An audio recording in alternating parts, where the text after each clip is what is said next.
e nós vamos ler esse texto que fala sobre a vida diária dos cristãos primitivos.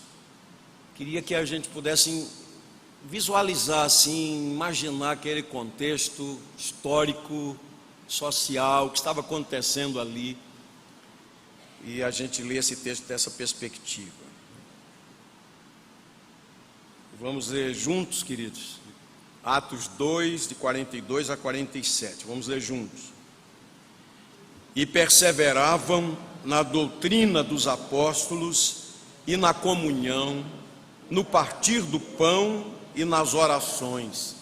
Em cada alma havia temor, e muitos prodígios e sinais eram feitos por intermédio dos apóstolos. Todos os que creram estavam juntos e tinham tudo em comum. Vendiam as suas propriedades e bens, distribuindo o produto entre todos à medida que alguém tinha necessidade. Diariamente perseveravam unânimes no templo, partiam pão de casa em casa, tomavam as suas refeições com alegria e singeleza de coração, louvando a Deus e contando com a simpatia de todo o povo. Enquanto isso, acrescentava-lhes o Senhor dia a dia os que iam sendo salvos. Aleluia, amém. Vamos orar. Naquela lista de motivos de oração que nós temos apresentado aqui, de pessoas enfermas, queria que você acrescentasse nosso querido irmão Emerson Souto, pai de Eliana. Foi hospitalizado nesta semana, esteve na UTI, mas já está no apartamento, lá no Hospital Santa Joana. Então oremos pelo nosso querido irmão. Deus amado, Deus vivo, todo-poderoso, nós bendizemos o teu nome, Senhor. Tu és bom e fazes o bem. Tu és o Deus que opera maravilhas. Só tu és Deus. E nós estamos aqui por causa do Senhor. Cantamos aqui louvores que nos enlevam e cantamos para o Senhor mesmo, para dizer o quanto nós amamos o Senhor e nós servimos ao Senhor. E tudo isso porque o Senhor nos amou primeiro, porque o Senhor nos atraiu com benignidade. Então recebe a nossa adoração. Rogamos o teu favor sobre os nossos queridos que estão precisando de um toque especial da tua boa mão. Continua abençoando Evelyn, Senhor. Ela está nas tuas mãos. Nós rogamos o teu favor sobre ela. Jaqueline, sua mãe, concede graça. Obrigado pelo testemunho que tem dado. O Senhor é fiel, o Senhor é bom, o Senhor está presente ali. Como disse o salmista, se ando em meio à tribulação, tu me refazes a vida. Obrigado por Luciana, que tem estado tão bem. Obrigado por Domitila também, que a cada dia tem progredido a sua melhora. Nós te bendizemos, rogamos o teu favor sobre aquela família. Nós rogamos, Senhor Deus, sobre a família de seu Amaro, Dona Dalila. Nós pedimos a tua bênção especial sobre o nosso irmão Glauco, Senhor. Dona Noemi Campos. A tua bênção sobre a professora Juraci. E colocamos agora o nosso querido irmão, seu Emerson Souto. Afofa a sua cama, Senhor. Ele é teu servo, dá a tua bênção a ele, cumprindo nele o teu querer. E a nós outros que aqui estamos, ministra ao nosso coração. A tua palavra é viva, é eficaz. Ó Senhor, que nós não sejamos empecilhos nessa hora, mas que sejamos apenas um canal nas tuas mãos. Fala ao nosso coração, aquece o nosso coração. A tua palavra diz que tu estás no trono, mas estás também com aquele abatido de espírito, aquele que treme da tua palavra. Então dá-nos a graça agora de termos um coração ávido por aprender, um coração sedento, Senhor, da água viva, e ministra tu mesmo ao nosso coração. É a nossa oração sincera no nome de Jesus. Amém, amém. Se você puder permanecer com a Bíblia aberta nesse texto, será muito interessante. O escritor Justo Gonçalves, fazendo um comentário sobre o livro de Atos, ele diz que Lucas usa dessa prática de colocar em alguns momentos do livro resumos, depois de um determinado momento. Por exemplo, aqui no texto que lemos, nós temos um resumo. Quando a gente vai aqui para o capítulo 4, por exemplo, a partir do versículo 32 até o verso 35, temos um outro resumo, falando sobre a comunidade, da multidão dos que creram. Era o coração e a alma, ninguém considerava exclusivamente sua nenhuma das coisas que possuía, tudo, porém, lhes era comum. Quando a gente vai para o capítulo 5, de 12 a 16, ele faz um outro resumo, depois do que acontecera a Ananias e Safira. A Bíblia diz que um temor do Senhor tomou conta de toda a igreja, e o texto diz: muitos sinais e prodígios eram feitos entre o povo pelas mãos dos apóstolos, e costumavam todos reunir-se de comum acordo no pórtico de Salomão. Mas dos restantes ninguém ousava ajuntar-se, porque o povo lhes tributava grande admiração. Você vai para o capítulo 6, versículo 7, ele faz um resumo também. Crescia a palavra de Deus em Jerusalém, e se multiplicava o número dos discípulos, também muitíssimos sacerdotes obedeciam à fé. Você pode imaginar que coisa fantástica, agora muitos sacerdotes, não apenas muitos, muitíssimos sacerdotes abraçavam a fé. Capítulo 9, 31, ele faz um outro resumo. Depois da conversão de Saulo, a igreja, na verdade, tinha paz por toda a Judéia, Galiléia, Samaria, edificando-se, caminhando no temor do Senhor e no conforto do Espírito Santo, crescia em número. Nós podemos avançar um pouco lá no capítulo 19, versículo 20, diz: assim a palavra do Senhor crescia e prevalecia poderosamente. No último capítulo, que fala sobre a prisão de Paulo em Roma, a primeira prisão em Roma, diz assim, os últimos 2 versículos, capítulo 28: por 2 anos permaneceu Paulo na sua própria casa que alugara, onde recebia todos os que o procuravam, pregando o reino de Deus, e com toda a intrepidez, sem impedimento algum, ensinava as coisas referentes ao Senhor. Então, Gonçalves diz que esses resumos estão em todo o livro. Houve perseguição, houve tribulação, houve adversidade, mas a igreja caminhava, a igreja avançava, a igreja crescia, a igreja estava em paz, a igreja era purificada e ela estava causando impacto. Então, que Deus nos dê a graça de escrevermos uma história assim para a glória de Deus, né?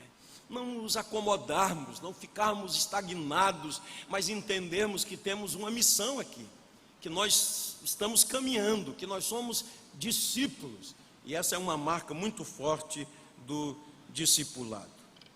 Olhe comigo agora para o contexto do texto que acabamos de ler. Alguns eventos preciosos aconteceram. Estavam eles reunidos, diz o texto, no mesmo lugar, esperando o cumprimento da promessa que tinham ouvido do Senhor Jesus, e perseveravam ali, esperando o cumprimento da promessa. E no tempo de Deus, no dia de Pentecostes, o Espírito Santo foi derramado sobre a igreja. O Espírito Santo passou a habitar na igreja, uma evidência da glorificação do Senhor Jesus. O Espírito Santo veio habitar na igreja. O dom de línguas, sobre o qual falamos na semana passada, aquele milagre extraordinário. Havia pessoas de todas as partes do mundo. No entanto, quando Pedro se levantou com os outros apóstolos para pregar Jesus, falando do Jesus verdadeiramente homem, verdadeiramente Deus, da sua morte, que morreu como Senhor, da sua ressurreição, da sua glorificação, ele pregou aquela mensagem com tanto poder, com tanta autoridade, com tanta intrepidez, que ele não fez qualquer apelo, mas ele foi interrompido, porque as pessoas compungidas, quebrantadas agora, impactadas, porque o Espírito Santo é aquele que convence do pecado, da justiça e do juízo, não tiveram outra atitude senão perguntarem: que faremos, irmãos? Como é possível agora reparar o nosso erro?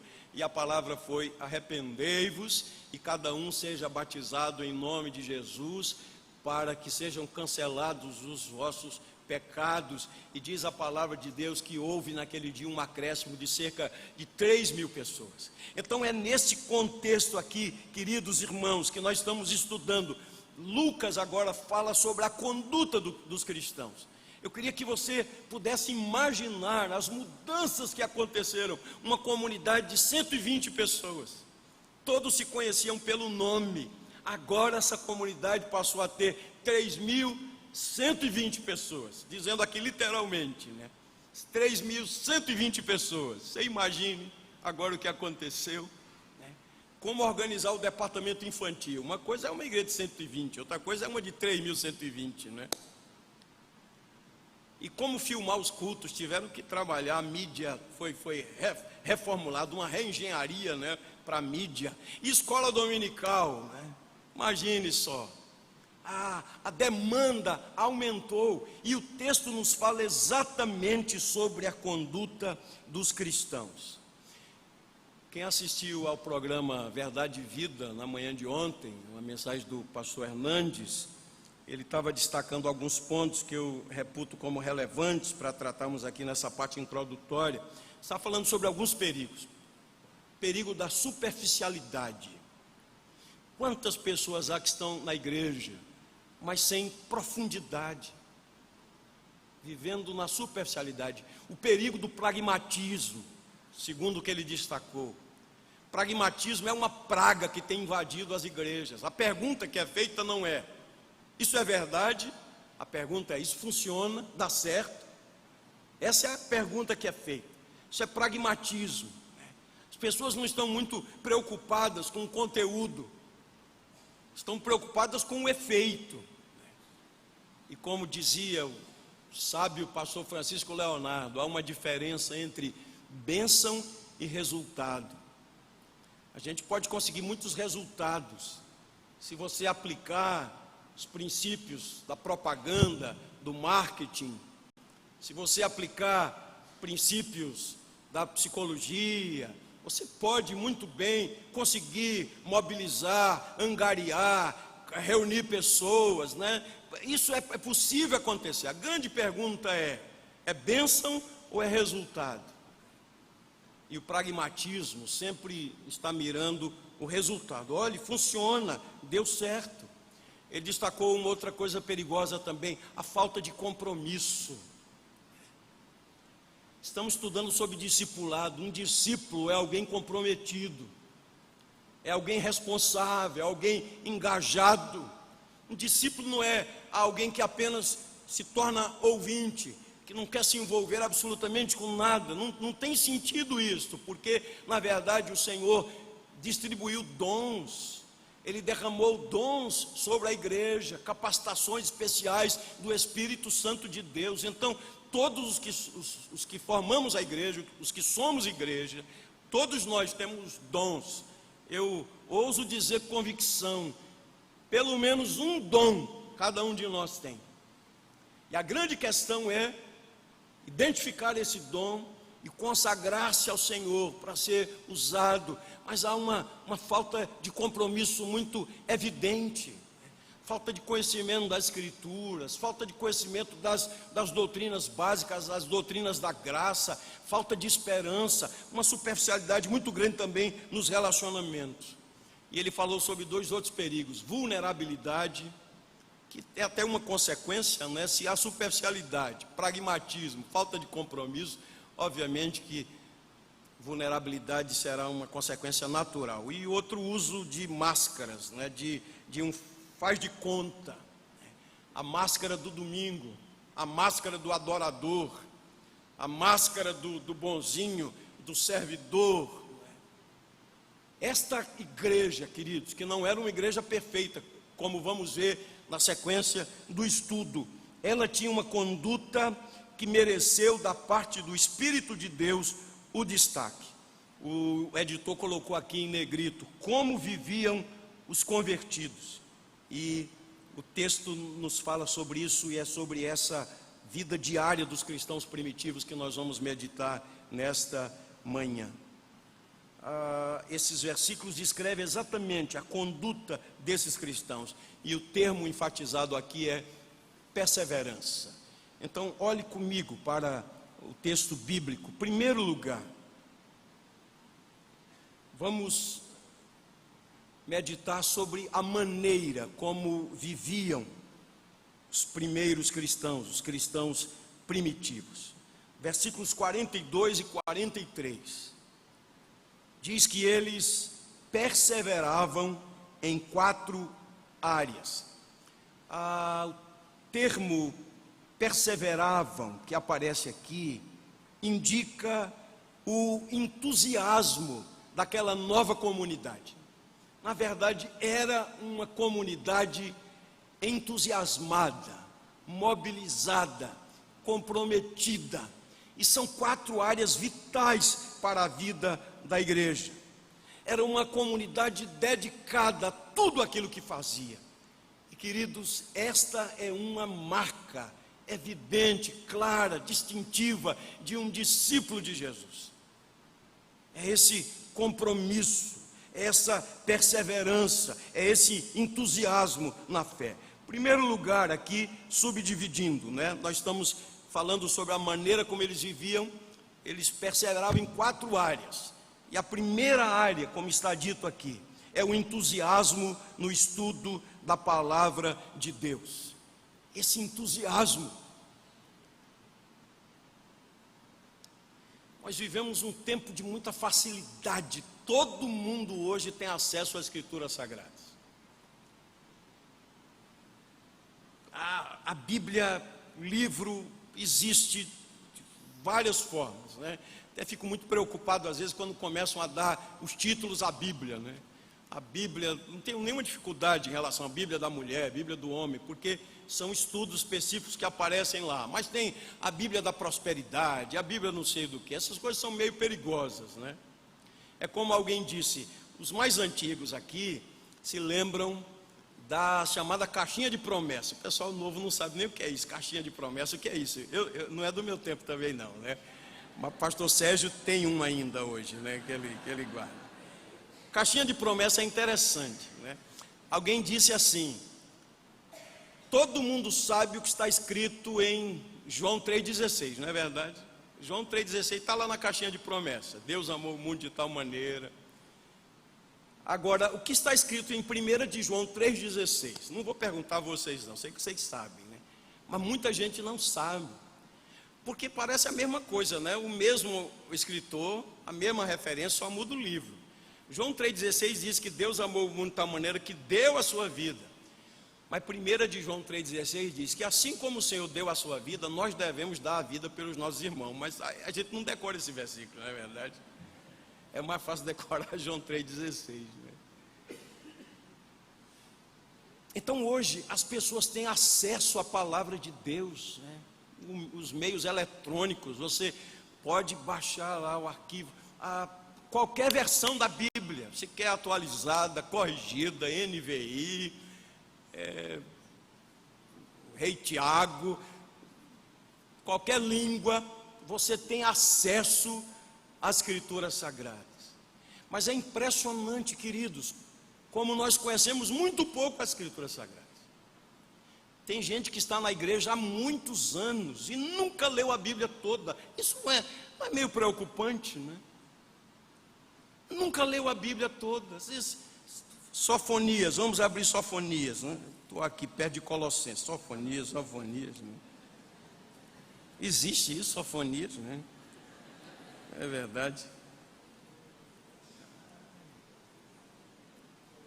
Achei, Sofonias tem aqui, meus irmãos. Mas a gente tem a maior dificuldade, né, para achar um livro da Bíblia, conhecer as Escrituras Sagradas. O que o texto está dizendo aqui é que aqueles irmãos perseveravam, eles tinham entusiasmo no estudo da palavra de Deus. A gente pode tirar uma conclusão aqui: os primeiros cristãos estavam dispostos a aprender a palavra de Deus e os apóstolos estavam dispostos a ensinar a palavra de Deus. Então as duas coisas se uniam. Sabe, nós evangélicos, crentes, protestantes, nós já fomos conhecidos como o povo da palavra. Era fácil identificar um crente por causa da Bíblia, um livro de capa preta. Na nossa região aqui, a região agreste, por exemplo, no início do século passado, muitos exemplares da Bíblia foram queimados em praça pública. Havia uma perseguição muito grande contra os cristãos. Mas o povo de Deus era sempre conhecido por causa do livro, era o povo do livro, da palavra. Hoje é até comum a gente vem para o culto sem a Bíblia, né? E é certo que alguns têm aí no seu smartphone, né? Às vezes até você pode censurar alguém, olha, na hora da pregação está lá, está vendo seus e-mails, lendo seus e-mails, né? Mas está lendo a Bíblia mesmo, a palavra de Deus. Quero dizer com isso, quantas facilidades nós temos, mas conhecemos muito pouco as Escrituras Sagradas, os personagens da Bíblia, a história da Bíblia, os livros, as divisões, as doutrinas essenciais da Bíblia. Um dia desses alguém me abordou aqui na classe escola dominical e disse: pastor, nós precisamos voltar a estudar breve catecismo, símbolos da fé, a confissão de fé. Claro que esses livros não são a palavra de Deus, mas eles foram fundamentados nas Escrituras. Homens estudiosos, piedosos, escreveram, são os nossos símbolos de fé. Claro, nós precisamos conhecer as doutrinas básicas. Quando você faz um estudo cuidadoso da nossa confissão de fé, por exemplo, uma confissão de fé comentada, há vários textos da Bíblia, e eles nos remetem à palavra de Deus. Então precisamos conhecer a Bíblia. O salmista diz assim: lâmpada para os meus pés é a tua palavra e luz para os meus caminhos. Ele disse: guardo no meu coração a tua palavra para não pecar contra ti. E numa sociedade como a nossa, de tantas tentações, tantas pressões, especialmente contra a juventude, há uma palavra de Deus para os moços: de que maneira poderá o jovem guardar puro o seu caminho? Observando segundo a tua palavra. Que a nossa mente seja renovada pela palavra de Deus. Bem-aventurados aqueles que leem, aqueles que ouvem, aqueles que guardam as palavras desta profecia, como está escrito no livro do Apocalipse. O salmista escreveu o Salmo 119 também, verso 97: quanto amo a tua lei, é a minha meditação todo dia. Vejam bem. Mais adiante no verso 136 ele diz: torrentes de águas correm dos meus olhos, porque os homens não guardam a tua palavra. Ele se entristecia diante do desprezo para com a palavra de Deus. E quando nós olhamos para a história bíblica, para a história da igreja, queridos, sempre que houve avivamento, sempre que houve reforma, a igreja voltou para as Escrituras Sagradas. Quando o rei Josias promoveu uma reforma, como é que essa reforma começou? Alguém disse: achamos o livro da lei do Senhor que estava perdido no templo. Quando o livro foi lido diante do rei, ele simplesmente tremeu, rasgou suas vestes, muito se humilhou, e a palavra de Deus mostrou o quanto ele e o quanto o povo estavam distantes, longe do Senhor. E as reformas aconteceram a partir da palavra de Deus. O que foi a reforma religiosa do século XVI, senão uma volta para as Escrituras Sagradas? Quando a reforma eclodiu com Martinho Lutero, ela já vinha antes, né? Desde aquele que é chamado a estrela da alva da reforma. 100 anos antes de Martinho Lutero, João Ras e outros pré-reformadores, gente a quem Deus usou, gente que fez esse trabalho, que deu a sua vida por causa da palavra de Deus. E Martinho Lutero não queria criar uma outra igreja, formar uma outra igreja. Na verdade, ele queria uma reforma da igreja. Tanto é verdade que quando ele escreveu as 95 teses, ele as escreveu em latim. Ele não queria um movimento popular, porque o povo não lia o latim. Ele queria uma discussão, um debate com a liderança da igreja. Ele queria chamar essa liderança de volta à palavra.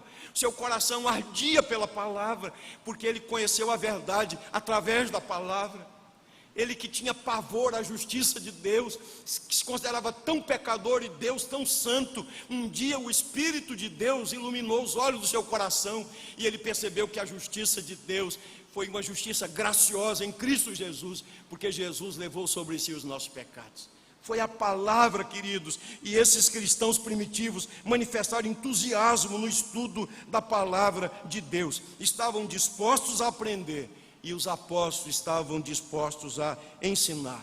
E a gente pode perceber aqui que é um cumprimento de Mateus 28, 18 a 20.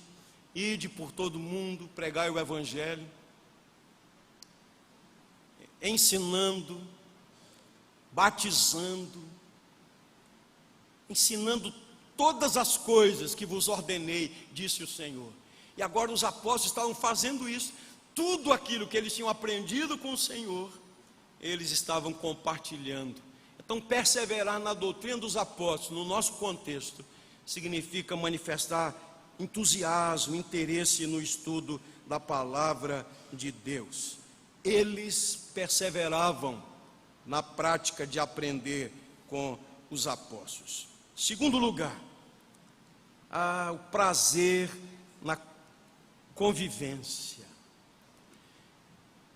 Esses poucos dias de convivência com o pastor Nélio, digo isso para a glória de Deus, temos aprendido muito com ele, e esse seu jeito amoroso de tratar as pessoas, esse seu olhar amoroso para com a igreja, esse seu cuidado com a comunhão, o acolhimento às pessoas, uma convivência fraterna. Eu creio que esse anseio está no coração de muitos, quem sabe de todos que aqui estão. Queremos uma igreja mais fraterna, mais achegada, uma igreja mais próxima, uma igreja mais responsável, mais cuidadosa. E vejam, queridos, que eles perseveravam também, se dedicavam à comunhão. Vamos ser honestos, os cristãos de hoje tendem a ser individualistas, não é verdade? Alguma coisa precisa mudar na nossa dinâmica, porque a grande maioria se encontra só aos domingos, não é mesmo? E vejam que o nosso horário é sempre apertado. Nós temos o culto, mas com o olho ali no relógio, porque nós temos a escola dominical. Então, terminado o culto, a gente já recebe uma convocação: vão para as suas classes. Às vezes está conversando com alguém, quer dar um abraço. Claro que é um momento especial, especialmente o professor da classe aqui gosta de tirar todo mundo logo, né, para começar a sua aula, né? Mas aí a gente vai embora, aí vem para o culto das 4h30, e quem vem para o culto das 4h30 já tem que sair logo para os das 18h30, entrem também. Então vejam, se o grande grupo, a grande maioria se encontra aqui só aos domingos, né? Então nós precisamos ter outras ferramentas. Então temos a escola dominical, mas nem sempre é possível, né? Mas temos os pequenos grupos, que favorecem, que são grupos menores. E esse é um ministério que precisa ser fortalecido cada vez mais, porque quanto mais a igreja se reunir em pequenos grupos, ela conseguirá reunir o grande grupo, e fica muito mais fácil as necessidades serem satisfeitas, né? Uma vez eu ouvi o testemunho de um pastor de uma igreja cujos grupos eram homogêneos, né? A gente hoje se reúne ou por afinidade ou por região. É mais fácil alguém que está na região central, na zona norte, na zona sul, nós nos organizamos assim. Mas algumas igrejas que já chegaram ao nível de maturidade, eles fazem reuniões mais homogêneas, né? Então, professores, advogados, médicos do lar, seja qual for a sua atividade. Agora, obviamente que isso, eles já alcançaram um nível de maturidade. Um casal estava vivendo um problema, era uma coisa simples, mas era um problema, né? A sogra, o problema não era a sogra, por favor, né? Ninguém se atei comigo, não era o problema da sogra. A sogra iria passar um tempo lá com a família, com o casal, né? A mãe da esposa. Só que ela tinha um cachorro, e o marido detestava cachorro e não queria. Aí a esposa, com aquele jeito: olha, meu amor, meu bem, então, mamãe vem para cá passar uns dias. Tudo bem, mas ela vem com o cachorro também. Não, com o cachorro não, né? De jeito nenhum. E houve uma discussão, um casal, e o dia da chegada da mãe se aproximava e nada deles reunirem. O marido bateu o pé e disse: com o cachorro ela não entra, né? Disse, mas minha mãe, você sabe como é mãe, né? Cada um participava de um grupo diferente. E lá eles tiveram um momento de compartilhar. No grupo do marido, ele disse: olha, eu tenho uma necessidade, estou com um problema, quero compartilhar, quero que vocês orem por mim, quero ouvir vocês.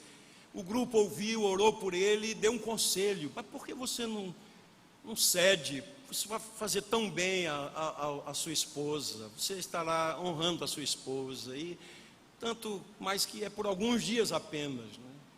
E falaram assim com tanto amor, com tanta propriedade e autoridade, que o marido dispôs o coração, voltou para casa e dizia assim: eu vou aceitar minha sogra e o cachorro também.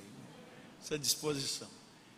No grupo da esposa, ela estava compartilhando também a mesma necessidade. Olha, estou chateado, uma crise, é minha mãe. Você conhece minha mãe, né? Sabe, né? E as pessoas aconselharam, disse: olha, mas não tem uma alternativa, assim, para evitar esse conflito, né? Não tem outra casa, alguém que aceitasse o cachorro por uns dias apenas, né? E eu sei que, resumindo, ela voltou disposta a conversar com o marido, dizer: olha, eu vou tentar convencer a mamãe a levar o cachorro para tal lugar, né? Na verdade, os dois estavam agora com a disposição para ceder. Isso foi resolvido ali, no pequeno grupo. E depois acabaram aceitando o cachorro, né? E a sogra também. O marido disse, quase que brigam de novo, né? Não, o cachorro vem, a esposa: não, o cachorro não vem mais, né? Não, mas eles será. O que eu quero dizer com isso? Imagine se ele fosse membro de uma igreja e viesse para o culto da manhã. Eu quero uma palavra hoje específica sobre essa questão do cachorro, não, né? Aí ele vai para a escola dominical, o assunto é sobre criação, né? Mas foi lá num pequeno grupo, numa reunião menor, quando ele teve a oportunidade para compartilhar, que aquela questão foi resolvida.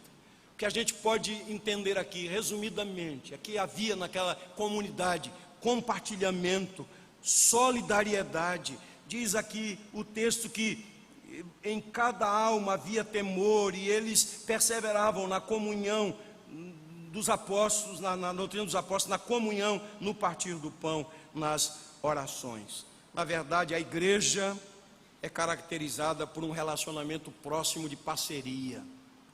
Eu já disse desse púlpito, às vezes nós estamos assentados ao lado de alguém, e essa pessoa está sangrando por dentro, está clamando, tem uma necessidade específica, profunda, está precisando de um ombro amigo, de um ouvido amigo, está precisando de socorro, de uma orientação, e o máximo que a gente faz é dar um abraço, dar um sorriso assim: oi, tudo bem? Como? A gente convencionou a perguntar assim: vai tudo bem? Como é que está você? A gente nem espera a resposta, né? A gente já sai, já vai perguntar para outra pessoa, né?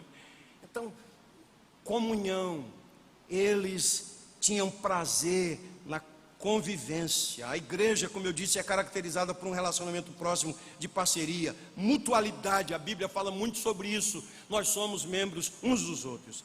Terceiro lugar, estamos falando sobre a vida diária daquela igreja, não é? A outra palavra que resume muito bem o que está aqui no texto é adoração. Era uma igreja que se dedicava ao estudo da palavra, é uma igreja que tinha prazer na convivência, e era uma igreja adoradora. Em cada alma havia temor. A igreja é uma comunidade adoradora, um discípulo é um adorador. E vejam, queridos, olhando aqui para o texto, que há aspectos formais e aspectos informais na adoração. Obviamente que há momentos mais solenes, como o do culto público, o culto dominical, tem uma solenidade, tem uma liturgia. Então, os aspectos formais devem ser levados em conta. No entanto, há o aspecto da informalidade. Eles se reuniam de casa em casa, lá no templo, mas também de casa em casa. Tomavam suas refeições com alegria, com singeleza de coração. Em cada alma havia temor. Adoração no templo, adoração nas casas, celebração da ceia do Senhor. E quando eles celebravam a ceia, se lembravam da morte, da ressurreição, da glorificação e da volta de Jesus. Então é isso que deve marcar a nossa convivência. Resumindo, adoração em comunidade, porque o cristianismo é uma fé comunal. Na verdade, estavam eles ali adorando em comunidade. Essa história de que, eu posso adorar em casa, muito bem, lá eu leio a Bíblia, eu canto. Queridos, eventualmente a gente pode vivenciar situações assim, mas o normal é que nós adoremos enquanto comunidade do povo de Deus. Alegrei-me quando me disseram: vamos à casa do Senhor, vamos cantar, vamos louvar, vamos bendizer, vamos ouvir o que Deus tem a nos dizer. Uma comunidade de adoração. E em quarto lugar, falando sobre a conduta diária daquela igreja, a palavra oração. Às vezes a gente tem uma leitura meio equivocada da oração. A gente vê a oração como desempenho. Consegui orar 15 minutos essa semana. Que bom, graças a Deus. Consegui orar todos os dias essa semana. Ótimo. Mas a oração não deve ser medida assim. Oração é relacionamento. Chamados teólogos da espiritualidade,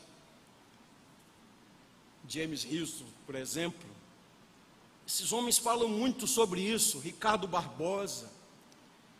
Adoração é relacionamento, é o desenvolvimento de uma amizade com Deus. Nós estamos na presença de Deus. Então adoramos, louvamos, intercedemos, suplicamos, confessamos, pedimos direcionamento. Às vezes nos ajoelhamos em oração. Às vezes a nossa oração é emergencial, como aquela de Neemias. Estava ele diante do rei, copeiro do rei. O rei disse: tem alguma coisa estranha com você, nunca vi você triste. Tem que ser tristeza de coração. E você sabe a função estratégica de um copeiro. Ele era responsável para impedir que, por exemplo, o rei fosse envenenado. E havia muitas conspirações. Então quem tomava do vinho antes era ele, quem provava a comida antes era ele. E quando um copeiro se apresentava assim meio esquisito, o rei já ficava desconfiado. Isso aí está querendo conspirar, não é? E Neemias disse: como não estaria triste o coração do teu servo, se a cidade onde estão os sepulcros dos meus pais está assolada, os muros derribados, as portas queimadas, o povo vive lá em grande miséria. Neemias já havia orado, jejuado, chorado, clamado, e agora diante do rei, o rei faz um pedido assim. Ele não teve nem tempo para pensar muito. O que você quer que eu faça? Me diga.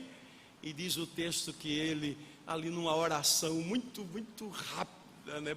Uma breve oração, muito curta, porém muito eficaz, ele pediu a Deus a orientação, a sabedoria, e fez o pedido, e o rei lhe atendeu. Então às vezes é assim mesmo, né?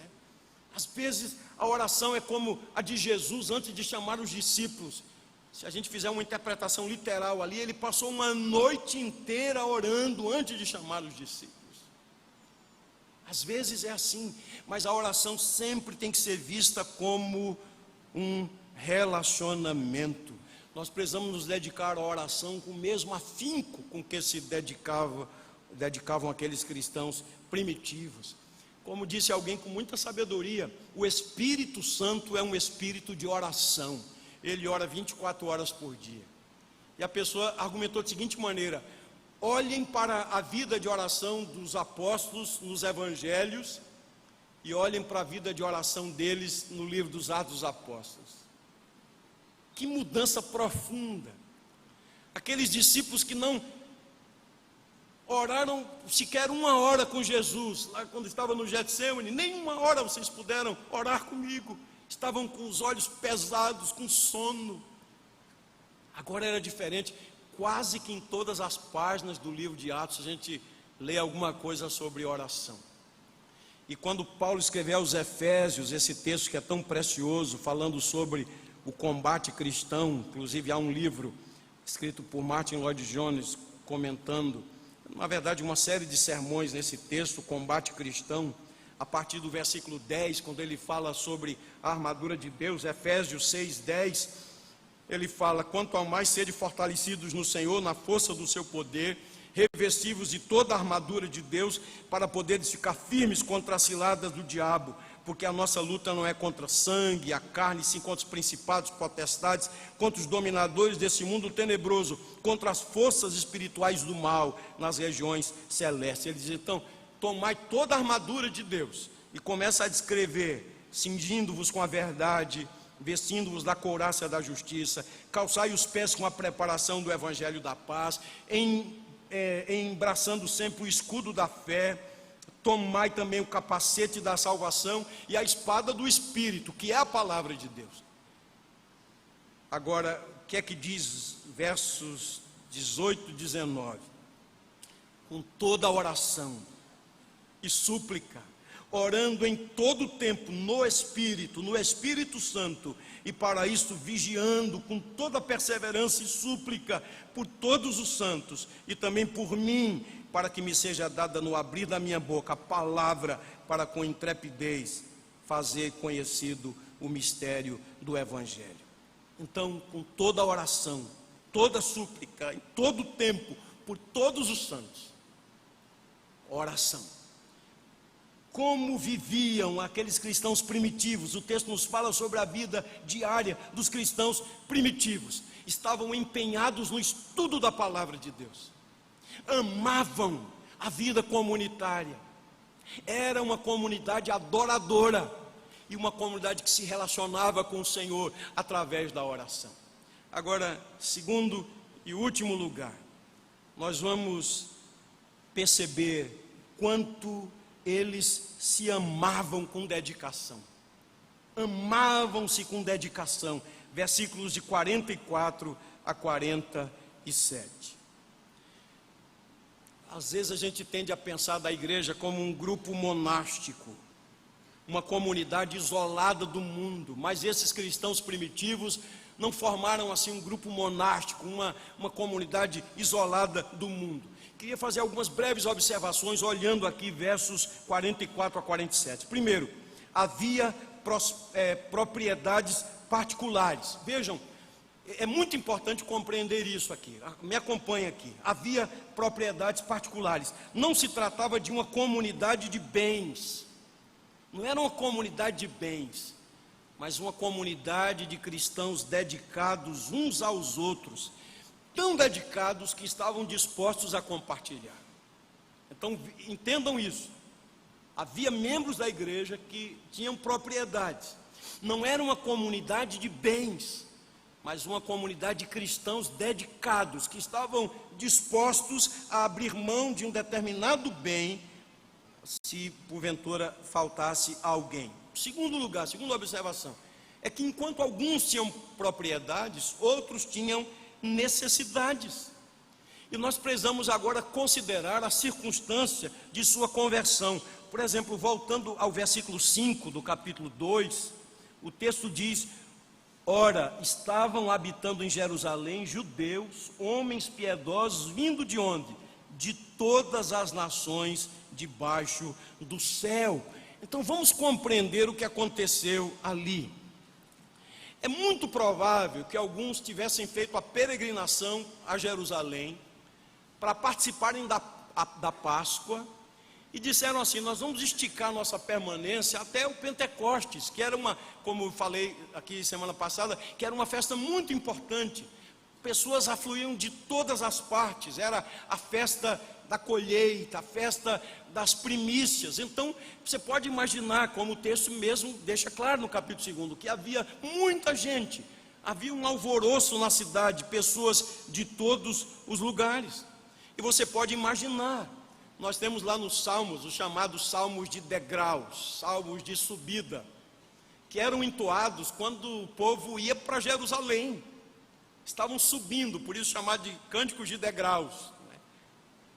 E eles cantavam, por exemplo, o Salmo 121, o Senhor guardará a tua saída, a tua entrada, desde agora e para sempre. Alegrei-me quando me disseram, vamos à casa do Senhor. Eles cantavam, quando o Senhor restaurou a sorte de Sião, ficamos como quem sonha. Então entre as nações se dizia, grandes coisas tem feito o Senhor por eles. Eles cantavam porque estavam deixando lá suas casas. Se o Senhor não edificar a casa, em vão trabalham os que edificam. Se o Senhor não guardar a cidade, em vão vigia a sentinela. Então vamos em frente. Eles iam cantando, iam celebrando. E certamente muitos viajavam do mesmo lugar, organizavam caravanas. E havia, com certeza, uma certa intimidade entre eles. E quem viaja assim em grupo, e geralmente há pessoas que são generosas, né? Por exemplo, gostam de levar uma coisa a mais e compartilham. Tem gente que cozinha muito bem. Aí, olha, eu trouxe aqui para vocês, né? Uma viagem comunitária, sempre acontece isso. Então, sem dúvida nenhuma que já havia sido desenvolvido um certo laço entre eles, né?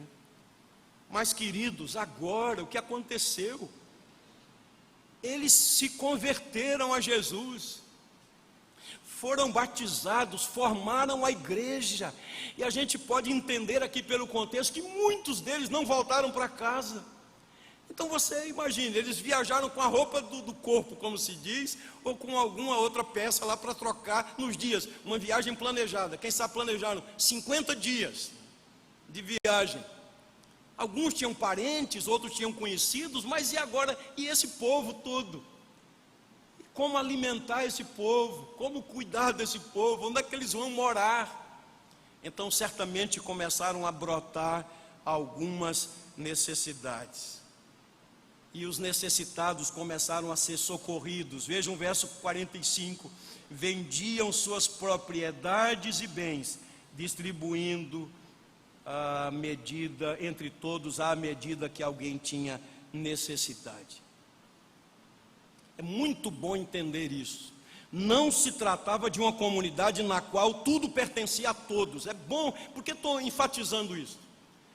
Não era uma comunhão de bens, uma comunidade de bens, mas uma comunidade de cristãos. Na verdade, era uma comunidade de mordomos, conquanto alguns fossem proprietários legais.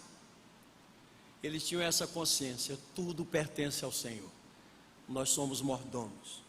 Mas estão entendendo o que estou querendo dizer? Que houve necessidade do desprendimento da parte daqueles. Só para a gente compreender bem o que estou tentando dizer, os verbos que aparecem aqui, vender, distribuir, se encontram no tempo verbal imperfeito.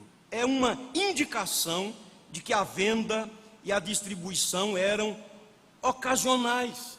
Não é que eles venderam tudo ao mesmo tempo, vamos fazer aqui o leilão da casa própria. Não, mas eram ocasionais. À medida que alguém tinha necessidade, então alguém se desfazia de um bem, vendia aquela propriedade, tomavam aquele valor, depositavam aos pés dos apóstolos, e aquela necessidade era suprida. O que é que nós aprendemos aqui?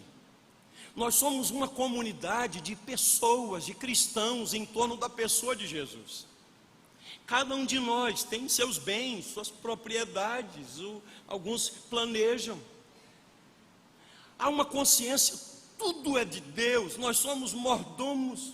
Então, quando nós temos essa consciência que tudo é de Deus, então o nosso coração também se dispõe a compartilhar, a ajudar, a socorrer. É isso que os cristãos primitivos faziam. Os bens eram distribuídos à medida que alguém tinha necessidade. Vejam, um raciocínio lógico: se todas as propriedades pertencessem a todos os membros da comunidade, o texto não mencionaria que alguns tinham necessidade e outros tinham propriedades. Mas na verdade eles se dispuseram a ajudar. Oh, queridos irmãos, eles tinham um propósito quando estavam juntos. Eles queriam adorar, eles queriam bendizer a Deus, eles queriam exaltar o nome do Senhor, eles serviam ao Senhor de todo o coração. E não é sem razão, concluindo, que essa comunidade saudável crescia rapidamente. Segunda parte do verso 47. Enquanto isso, acrescentava-lhes o Senhor dia a dia os que iam sendo salvos. Um cristão anônimo do primeiro século teria dito, ficou lá o registro na história: se nós distribuímos as coisas espirituais, por que não distribuímos também as coisas materiais? Se nós oramos juntos, se nós nos cuidamos uns dos outros, por que não compartilhamos também as coisas materiais? Aquela comunidade era uma comunidade inclusiva, uma comunidade exemplar. Os métodos são flexíveis, os princípios, porém, são eternos. E eu queria fazer aqui algumas aplicações para a gente concluir. Primeiro, acrescentava-lhes o Senhor dia a dia os que iam sendo salvos. Quem dá crescimento à igreja é o Senhor. É Ele quem faz esse milagre. Porém, a igreja precisa dar testemunho. E a igreja estava dando testemunho através desses vários aspectos, né? O entusiasmo no estudo da palavra de Deus, o prazer na convivência espiritual dos irmãos, eles se alegravam no ajuntamento, a adoração, o louvor, os cânticos, o ensino, a celebração da ceia, a lembrança da morte e da ressurreição, da volta gloriosa do Senhor Jesus, as reuniões de oração, a vida de alegria e de amor mútuo. Tudo isso Deus usou para o louvor da sua glória, e o nome do Senhor foi exaltado e foi glorificado. Que o Senhor nos abençoe, queridos. O que vamos fazer com aquilo que nós ouvimos agora? Como vamos aplicar a nossa vida? Dizer: Senhor, dá-nos a graça de sermos uma comunidade assim, de discípulos, uma comunidade de gente que ama a Tua palavra, uma comunidade de pessoas que amam pessoas, uma comunidade de adoradores, de gente devotada à oração, de gente sensível às necessidades, gente mordomo, gente que ama o Senhor. Vamos curvar a cabeça, vamos ter um tempo de oração silenciosa. Nós vamos pedir que Deus nos conceda da sua graça. Pedir o pastor Nélio para orar. Antes de entoarmos o cântico final, o pastor Nélio vai orar ao Senhor. Vamos orar, o Senhor está aqui.